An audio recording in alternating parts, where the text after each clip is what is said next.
This is Autoline Daily, the show dedicated to enthusiasts of the global automotive industry. Earlier today, Autocar reported a bombshell that Audi had acquired McLaren in order to give the Volkswagen Group access to Formula One tech. However, McLaren is now denying that it's been bought by Audi. But some sort of partnership does seem possible.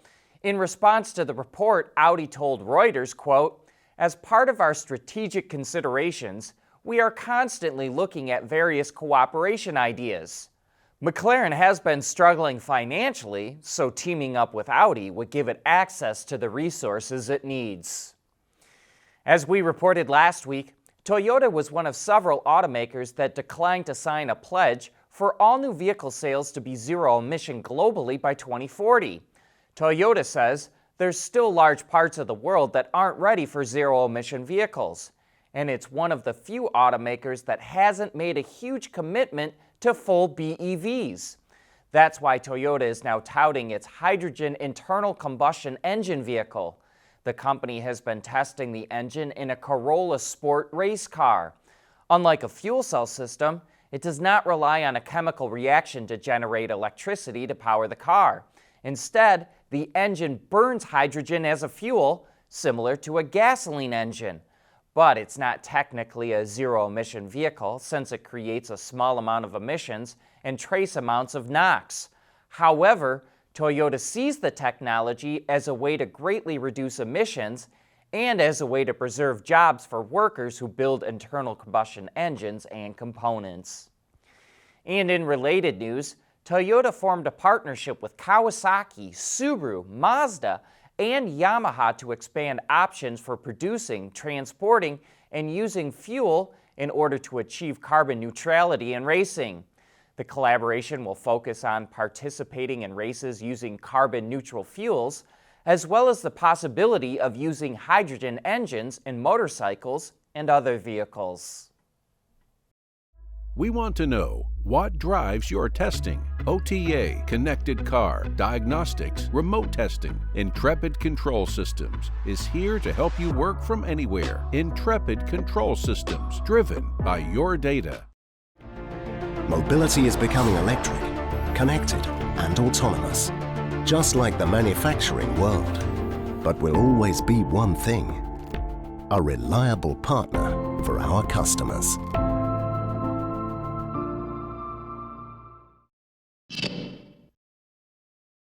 Mercedes revealed the EQB earlier this year, but now we're getting the details. And you can think of this like a GLB stuffed with electric components from the EQA. And despite its compact size, there's a third row of seats available for seating for up to 7. 2 versions will be offered at launch in Europe. Both are all-wheel drive, while one has 168 kilowatts of power and the other has 215 kilowatts. The battery pack has 66.5 kilowatt hours of usable space, which returns about 420 kilometers or roughly 260 miles of range on the WLTP test cycle. And that's the same for both models. Mercedes says it will also offer a front-wheel drive version of the EQB and has a longer range version planned as well.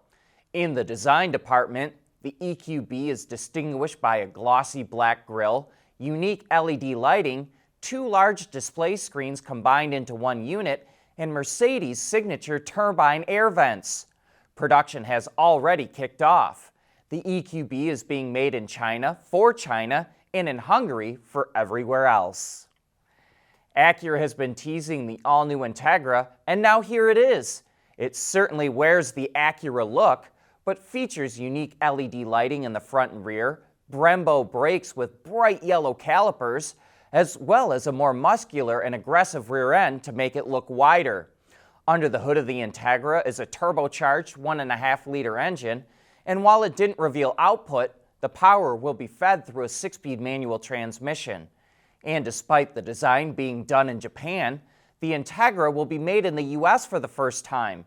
Production kicks off next year in Marysville, Ohio.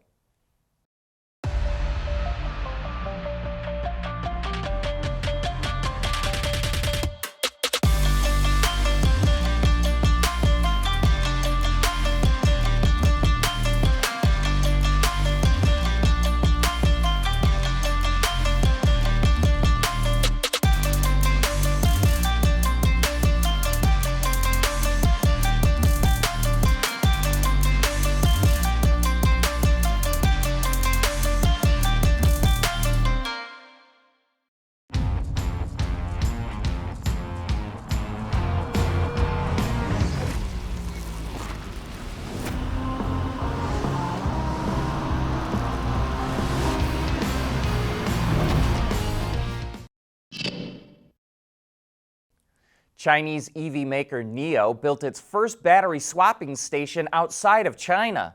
The station will open in Norway in a few weeks and will swap batteries for its ES8 model, which launched there in September.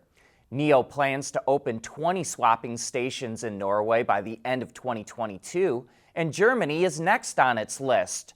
NIO currently has more than 600 swapping stations in China, and by 2025, plans to have 4,000 globally, including 1,000 outside of China.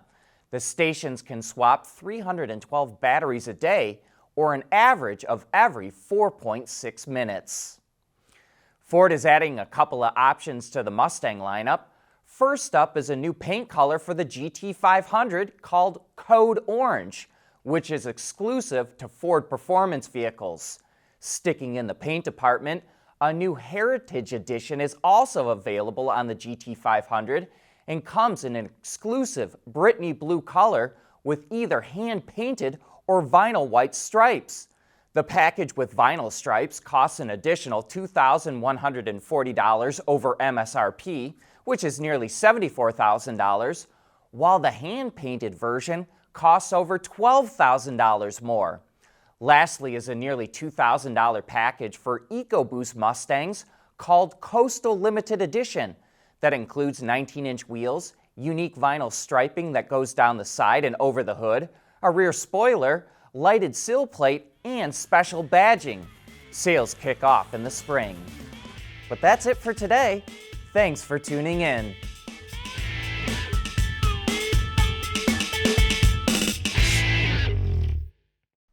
Autoline Daily is brought to you by Bridgestone, solutions for your journey.